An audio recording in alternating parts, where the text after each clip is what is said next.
Hey, what's going on YouTube? Adam C here. Thanks for watching. Still waiting on the new tank, so in the meantime I maintain a crowded tank. But a lot of cichlid keepers prefer to keep, an overcrowded cichlid tank. And I wanted to talk about not necessarily the pros, but the cons that I have seen, the negatives in keeping a crowded cichlid tank. The main reason that people keep a crowded cichlid tank is one, it seems to reduce aggression a little bit. The concept of that is with a lot of fish in the tank, it's difficult for a bully to single out one single fish and kill it. The aggression is spread out more among the numbers of fish. And another reason is, it can look really cool when you've got colors going everywhere, so much activity. You guys know what I'm talking about. But in my opinion, I don't love maintaining a crowded tank. So I was kind of forced into having this crowded tank when my 220 broke its seal, and in waiting for the larger tank to show up, this is what I'm stuck with, is all these fish crammed in here at one time. So the cons that I've run across since I've had to go this direction is several factors. One, fish that maintained really good color before, when I crammed them in here all together, a lot of fish lost a lot of their color. A few examples. This Malawi Gar, nearly the biggest fish in the tank. He's 10 inches. When he was in here with just his breeding group and the first cicada, he had almost full color. Now he's down to a grayish color. He's just stressed out a bit, and that's what's going to happen. There's a few others as well, if I can find you one for a good example. The Samophyllus had a little bit of color. Color is all gone. Another thing that I've noticed with this overcrowded tank is almost every single fish in here has a nick, a cut, or something like that on it. Take a look at that gar, cuts all up and down the side. This rhodocii, if he turns, he's missing a chunk out of his forehead. The reason for that is when you have an overcrowded tank like this, the fish almost turn into bumper cars. No matter which direction they turn, they're running into another fish. If they're not running into another fish, they're running into a filter or the glass or the returns or a rock, any number of things. So whenever they try to take off to get food, escape a bully, anything like that, there's much more that they're going to run into.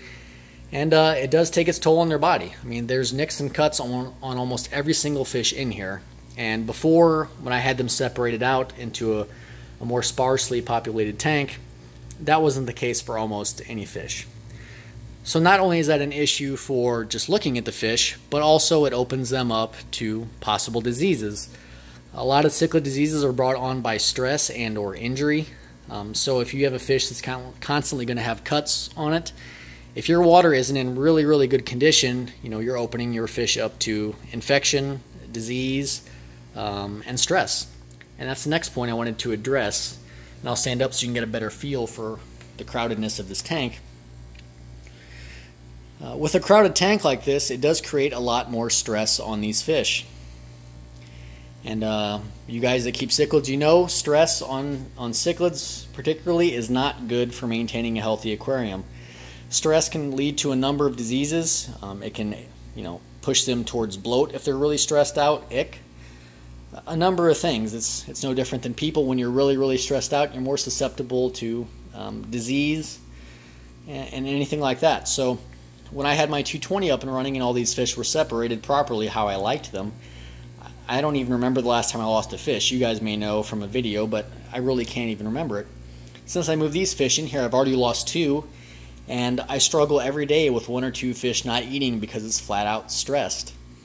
In the 220, sometimes when fish would be stressed, they had at least a little bit of room to get away from the group, collect themselves and relax a bit, as to where there is no place that a fish can go in this tank and not be just slammed into or crowded by any other fish. So there's really no escape for them. So I find myself having to leave the lights off a lot more to keep stress at a minimum level, which, at that point, what's the point of having an aquarium if you don't even, look at it? So this is not me bashing people who keep crowded tanks. I mean, there's a lot of benefits to it. Like I said, it does reduce overall aggression.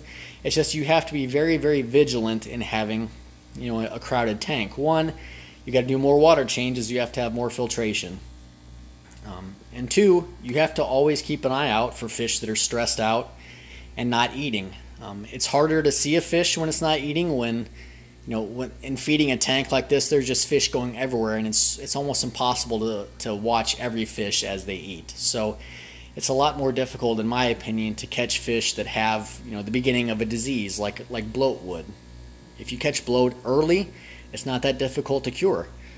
Does it happen all the time? No, but you have a better chance at it. But if you don't notice it for 3-4 days, the fish really has no chance. So bottom line is I really can't wait for my other tank to get here so I can split these guys back up and everyone can go back to how they used to be. Because when they're stressed out, then I'm stressed out, keeping an eye on them, hoping that no more die.